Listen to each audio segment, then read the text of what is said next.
Avec Océane, ici au musée des Mille et Une Racines à Cornimont. Océane, tu fais partie de l'équipe du musée.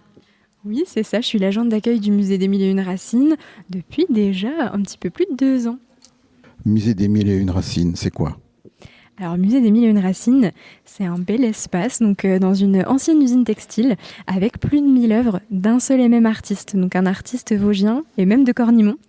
Michel Maurice, qui pendant 57 ans a arpenté les forêts des Vosges à la recherche de morceaux de bois qui lui évoquaient des choses, afin de sculpter le moins possible, en fait s'inspirer vraiment de la forme naturelle des morceaux de bois qu'il ramassait. Et ça représente énormément de modèles, puisqu'ici on a plein de choses qui sont faites avec des racines. C'est ça. Et bon, le petit piège, c'est qu'on dit 1001 racines, mais c'est parce que l'artiste, il a appelé ses œuvres ses racines. Donc au musée, au final, vous découvrirez des œuvres qui sont faites avec des racines, mais aussi des troncs, des branches et même des champignons. Donc vraiment plein de choses et plein de curiosités de la nature. Alors, des curiosités de la nature, mais c'est quelquefois aussi symbolique, parce que je vois, on en fait un qui représente Cornimont, d'autres qui représentent aussi un petit peu quand même sculpté, parce que des outils, il y a plein de choses différentes. C'est ça. Alors oui, c'est vrai que ce qui est très bien avec l'artiste, c'est qu'il a fait plein de choses. Donc il a représenté beaucoup de thèmes. Il y a des animaux, il y a énormément de sauterelles dans le musée, donc les lutins vosgiens. Et on a aussi des choses prises dans le bois. On a aussi des représentations de monuments qu'on peut retrouver à Cornimont comme Notre-Dame de la Paix. Et on a aussi des objets. Il a même refait ses outils avec lesquels il travaillait. Donc des choses très différentes. Alors toi, Océane, qui connais bien ce musée, quel est pour toi l'élément le plus exceptionnel? Le plus exceptionnel, c'est compliqué. Mais souvent, je dirais comme ça, directement, le fusil qu'on a qui est pris dans le bois. Parce que ça, moi, ça m'intrigue. En fait, je me demande quelle est l'histoire derrière ce fusil. Il a sûrement dû être posé par quelqu'un et puis il est resté très longtemps collé contre l'arbre, à tel point que l'arbre, en fait, quand il a poussé, il a pris le fusil, en fait. Et maintenant, le fusil, on ne peut plus l'enlever, il est dans l'arbre. Alors, le fondateur de ce musée, nous avons interviewé à une époque, bon, on ne va pas insister parce que ça ne nous rajeunit pas, mais maintenant c'est une association. C'est ça, depuis du coup 2016, donc ça a rouvert, donc c'est pour ça qu'aujourd'hui on est le 7 juillet 2026 et c'est les 10 ans. Et c'est une association, donc en fait ça a été son souhait à Michel Maurice, il voulait que ça perdure, il l'a dit à ses enfants et ses enfants ils ont fait le nécessaire pour monter cette association. Et maintenant ça marche plutôt bien, le musée il continue et on espère qu'il perdurera pendant encore longtemps. 1001 années, de toute façon, donc déjà, mais après, beaucoup de visiteurs. Alors, c'est vrai que c'est très variable. Alors, on a des périodes où, bien sûr, il y a un petit peu moins de monde, des périodes avec un petit peu plus de monde, mais à l'année, on a un petit musée qui fait quand même 10 000 visiteurs, donc c'est très bien, ça nous convient aussi. Même si, bien sûr, on aimerait bien en avoir un peu plus. Et l'été, avec, en ce moment, c'est le maximum, c'est là où on voit le plus de monde. C'est ça, oui. L'été, on a pas mal de monde. Et nous, ce qu'on essaye de faire aussi pour attirer d'autres personnes, c'est qu'on a des animations.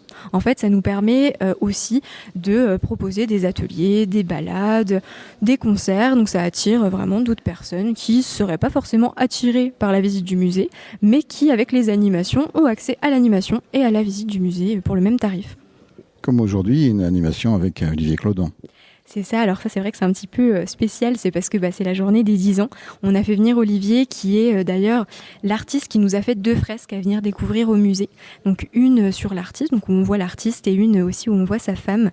Et aujourd'hui, c'est une petite journée particulière, journée gratuite, et puis Olivier nous fait une représentation en direct, il peint en direct. Il y a d'autres animations prévues pour cet été ? Oui, il y en a pas mal. Alors, on retrouve aussi, pour peut-être les personnes qui connaissaient déjà, on retrouve des intervenants de l'année dernière et on aura donc des ateliers, on aura des balades, des concerts, des spectacles aussi pour les familles. On aura même des petites choses accessibles pour les plus jeunes. Donc, je sais qu'on a des ateliers, par exemple, dès 2 ans pour vraiment les bambins, etc. Donc, un petit peu pour tout le monde. Parce que pour motiver les visites, il faut faire de l'animation. C'est ça. C'est vrai que ça fait du bien, ça nous fait aussi du changement parce que puisqu'on a les œuvres de Michel n'est plus là aujourd'hui, donc c'est une expo qui est plutôt permanente. On essaye de changer quand même au moins une fois dans l'année le décor, mais ça nous permet d'être redécouverts autrement et d'accueillir d'autres personnes, de leur proposer à un tarif qui est pas trop cher, pas mal d'animation. Alors pour le visiter, on fait comment ? C'est ouvert tous les jours? Alors là, cet été, on sera simplement fermé les samedis. Donc sinon, on est ouvert tous les autres jours de 10h à midi et de 14h à 18h. Et ça rechange ensuite puisque période hors vacances scolaires, on est fermé les mardis. On est toujours ouvert 6 jours sur 7. On a 2 petites périodes de fermeture, souvent vers novembre, décembre et vers mars. Mais sinon, on est ouvert toute l'année. Et vous avez plus d'informations sur notre site internet 1001racines.fr. Et l'entrée n'est pas chère du tout? Alors l'entrée, on propose même plusieurs tarifs. Alors pour les enfants, c'est gratuit, les moins de 10 ans. De 10 à 15 ans, on a un tarif qui est à 3 €. Et pour les personnes qui sont au-dessus donc de 15 ans, eh bien c'est 6 € par personne. Nos animations, c'est aussi 6 €, ça bouge pas le tarif. Voilà, et puis vous y allez gratuitement si vous gagnez au jeu Radio des Ballons. Ah oui, ça aussi, on a distribué des petites entrées gratuites. Alors pour ceux qui gagnent, vous aurez un beau musée à découvrir. Merci Océane. De rien, merci à vous. Nous voici avec Olivier Clodon, donc en pleine forêt. Ah, pas tout à fait, parce qu'aujourd'hui au musée des 1001 Racines. Et qu'est-ce que tu fais? Eh ben, je peins en pleine forêt, mais à l'intérieur. Ce qui est assez original d'ailleurs. Oui, j'ai été invité pour les 10 ans donc, de la création du musée des 1001 Racines, enfin en tout cas de ce nouveau local. Et je suis en train de réaliser une illustration grand format, un hommage au musée et aussi un hommage à Michel Maurice. Le musée, c'est quelque chose comme d'intéressant dans le secteur, hein, où on n'a pas tellement de lieux culturels, donc c'en est un ici. Oui, et puis c'est quand même un musée avec dans un sujet assez spécial. Hein. C'est un peu comme si c'était notre facteur cheval. Avec ce musée des 1001 Racines de Michel Maurice, on est dans un monde enchanté, puisqu'on l'appelle Michel l'Enchanteur. Donc je dirais on est dans un monde enchanté, imaginaire, où on rêve et où il n'y a pas besoin de se prendre la tête. Et on se rend compte que cette personne, pendant toute sa vie, a vu des choses dans la nature que nous, en général, nous, beaucoup de gens, beaucoup de personnes ne voient pas.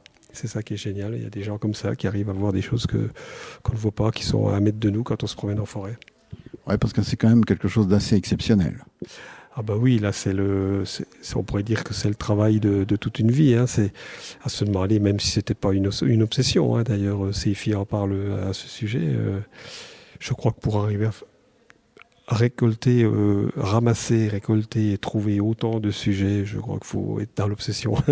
Une belle obsession, mais c'est vrai très très dense et ça vaut vraiment le coup d'œil, quoi.